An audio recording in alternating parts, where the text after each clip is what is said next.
In today's episode, the Cybertruck faces its toughest challenge yet as Tesla issues its largest recall to date. Meanwhile, Giga Berlin hits a milestone with over 6,000 units produced, and Tesla announces plans to relocate from Delaware to Texas. Welcome to Tesla Global. Elon Musk has touted the Cybertruck as the ultimate apocalypse survival vehicle ready to conquer Baja off-road races and any terrain. But what happens when a Tesla faces the ultimate test in real-world conditions? Let's find out. On February 3rd, during the King of Hammers off-road race in Johnson Valley, California, the team from Unplugged Performance encountered a setback with their Cybertruck. The vehicle sheared the rear passenger side steering bolt, necessitating repairs.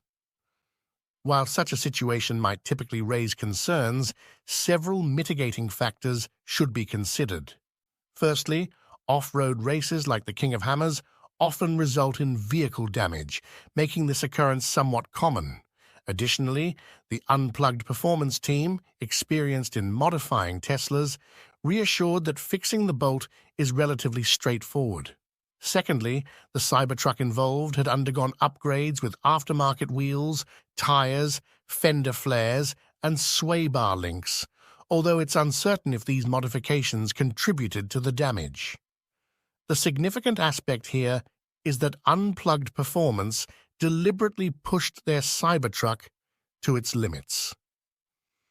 Prior to the steering bolt failure, they had rigorously tested the truck over 2 days on various courses and had subjected it to a week of off-road tracks. Their aim was to determine the Cybertruck's capabilities, which they appear to have achieved. Despite the setback, Unplugged CEO Ben Schaefer remained positive about the experience. He expressed admiration for the truck's versatility, highlighting its ability to excel in diverse scenarios. According to Schaefer, the Cybertruck's performance was exceptional, from achieving impressive lap times at Buttonwillow in Baja mode to handling daily tasks like school runs, all culminating in participation at the King of Hammers event within the same week. An actual recall from the National Highway Traffic Safety Administration will reportedly affect not just the Cybertruck, but also Model S, X, 3, and Y vehicles. The problem? The font size for the brake park and anti-lock brake system visual warning indicators are a little too small and will have to be patched to bring them up to at least 3.2 mm in size as per regulations.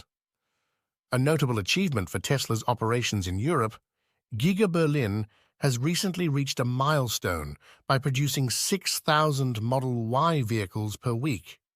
Despite being relatively quiet since its commencement in March 2022, this Gigafactory has been steadily progressing towards full volume production of the Tesla Model Y, the world's most popular car. Tesla's Director of Quality, Bob Folkes, highlighted in a LinkedIn post that Giga Berlin has delivered over 200,000 vehicles in its initial 2 years of operation. With projections for over 300,000 deliveries this year alone, Folkes emphasized that Giga Berlin is just beginning to realize its potential. Anticipations are high for Tesla's German factory, with expectations of production ramping up to 500,000 Model Ys at full volume. Additionally, there are plans to initiate the production of battery cells on-site at an upcoming manufacturing plant. However, Giga Berlin's Model Y production is currently paused until February 11th due to supply chain issues arising from the conflicts in the Red Sea. In a response to Delaware courts rescinding Tesla CEO Elon Musk's pay package in late January, it appears as though Tesla is taking cars and going home to Texas. Following the case, Musk immediately took to social media and began posting about moving Tesla's incorporation filings from Delaware to Texas, making typically harsh statements that made it clear he was not pleased with the ruling. The decision came after almost a year in this legal dispute with Tesla shareholder Richard Tornetta, who claimed that Musk's executive pay package, which was put in place back in 2018 and now was valued at $55.8 billion, was too excessive and would have been put to better use as value for the shareholders themselves. Obviously, the judge, Kathleen McCormack, ended up agreeing with Mr. Tornetta, saying that the amount of compensation that Musk was due as a result of this package was the largest potential compensation opportunity ever observed in public markets by multiple orders of magnitude.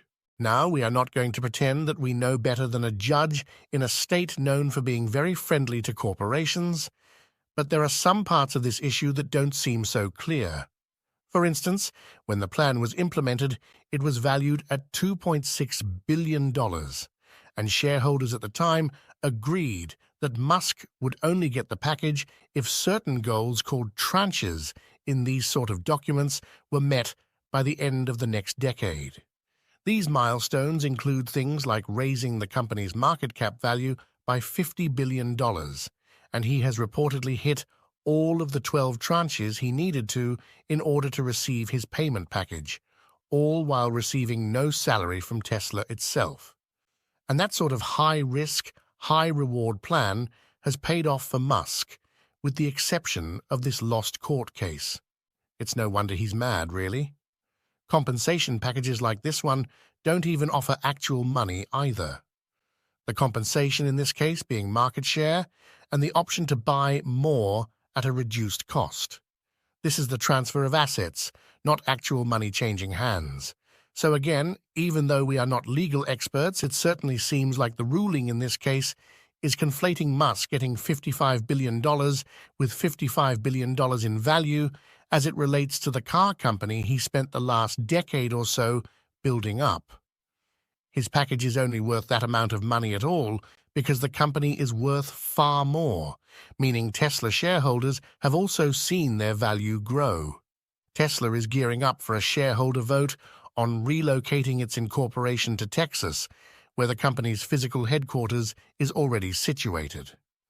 While this decision may have been influenced by frustration on Musk's part, it's understandable given the circumstances. Moving away from Delaware means sacrificing some of the benefits associated with its corporate-friendly environment and tax advantages. However, if the courts in Delaware aren't supportive enough to allow Musk to retain his compensation package, it's logical that he would opt to relocate Tesla elsewhere.